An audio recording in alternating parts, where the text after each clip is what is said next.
All right, let's hear you buzz your mouthpiece. Can I talk? You said you couldn't do it. Can I talk first? Of course. All right. This is an attempt by an 89-year-old, almost 90, former trumpet player who could play whatever he pretty much wanted. But today, this is the extent of my talent.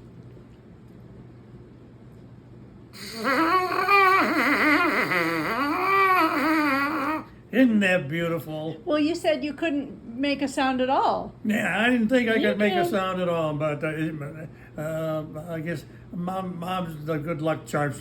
Yeah, I didn't think I'd be able to do it. I've tried it numerous times and couldn't do it. But this is knew my you could. favorite mouthpiece.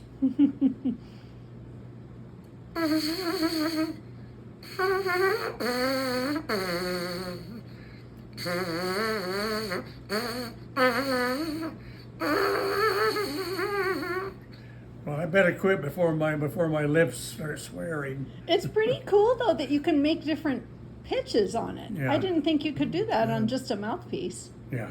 Is that, so that's the Oh, yeah. mouthpiece you used for what trumpets? B flat, C, and a D and E flat. Okay, so then, but what about the piccolo trumpet? I used the Shilke mouthpiece. It was a little bigger cup and a little shallower cup, so forth for that one. So what I do, didn't keep that one. you didn't? Nah. What do the trumpeters use for mouthpiece that do the really screechy jazz playing? That's hard to say. Maybe there's some that play something on this big. I don't know. This was the same mouthpiece that Herseth and Gil Johnson at Bach 1 1/4. Oh, wow. Because I was doing something else, and they told me about Bach 1 1/4, and I went out and bought it and started using it and liked it. So is it And then standard though, or huh? is it standard, or did you have something done to it? I had some. Gil Johnson, he was playing that too, and he looked at it and he looked at it. And he says, "Yeah," he says, "You know, if I what I would suggest, you got a drill?" I said, "Yeah." Find a drill and just go 2 drill sizes larger than this, and you barely have to touch it, and it makes it bigger. He says, you probably won't notice it looking at it, but just do 2 more. He says, you're going to find that some of the things you're doing are going to come much easier. And lo and behold, it did, and so I kept it. So you used just a drill, just a household drill? Yeah, I put it in a vise that I had because I could squeeze it down here, not very hard.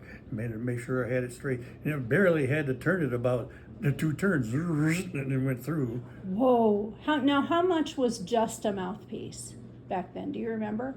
Oh, to buy a mouthpiece Yeah. back then, like this, probably $40. I mean, so that's not nothing. No, If you had ruined it, though, you would have just got another one. I just bought it. Would have had to. Okay, let's hear you buzz one more time.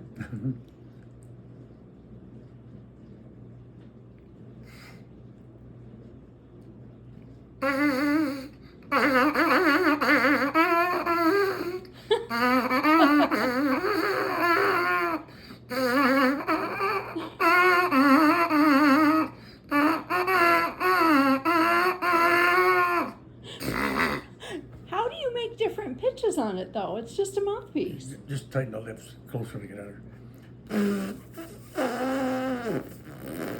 Oh my gosh, it's similar to Same the with flute, any brass, though. It's any brass instrument. and what you just did is similar to flute too. The way you moved your lips, yeah. Yeah. So you didn't think you could still buzz a mouthpiece, did you? Until today, Awesome. I knew you could. I'll have to. But I want to text him back some responses to his stuff, and I'll tell him.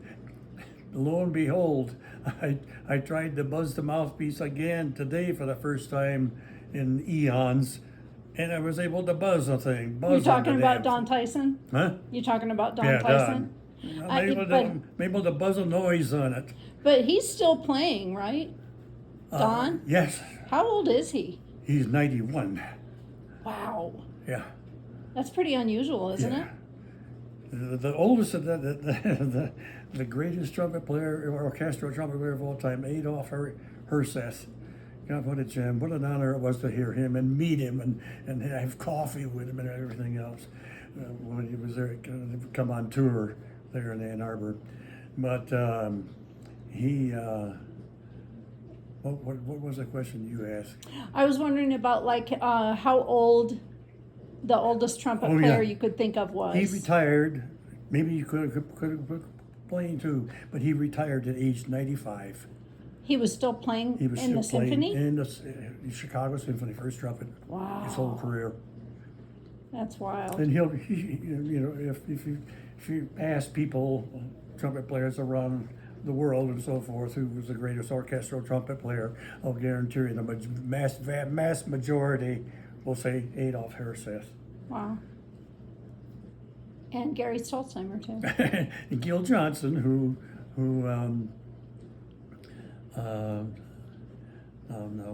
where did he play? Let me think. Cleveland? No. No. Did he succeed?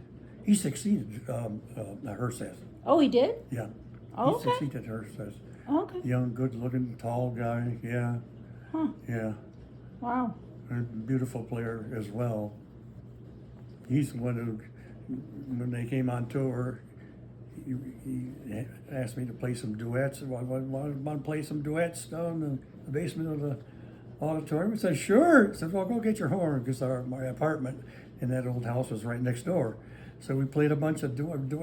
He put home up and duet, and I said, wait a minute, these are for clarinet. I know. It's all right.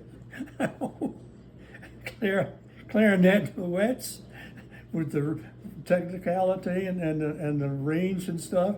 So I attempted a couple of them with him, and finally he pulled out another trumpet technique book. But he was having me try to do some clarinet duets. I just thought, no, I'm sorry, no way. Can I do this? So he was So you were in college, Yeah. and he came through. Ann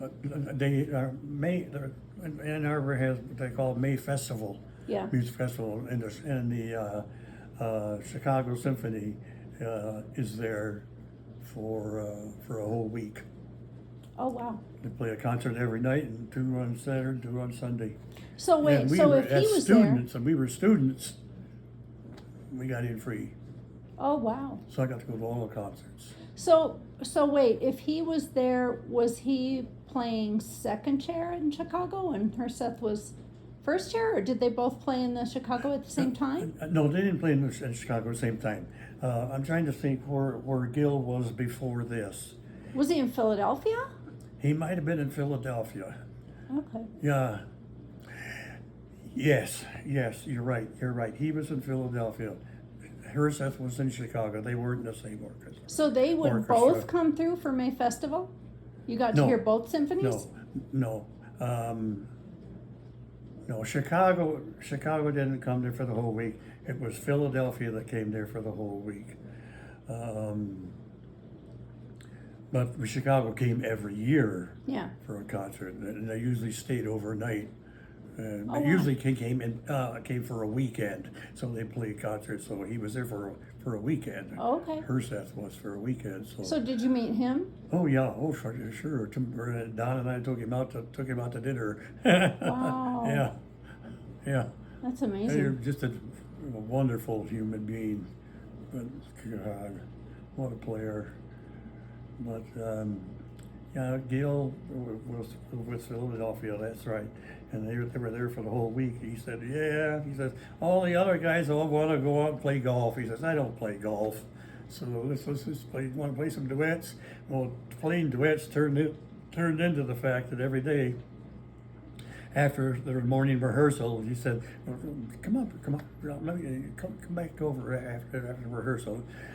Your apartment's right next door, right? And I said, yeah. I said, let's go to your apartment. Let me hear you play.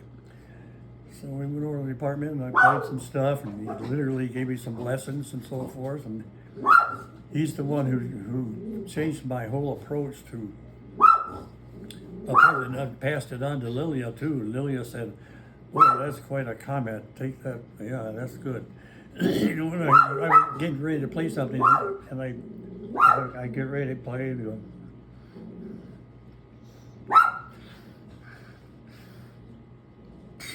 he says, "No.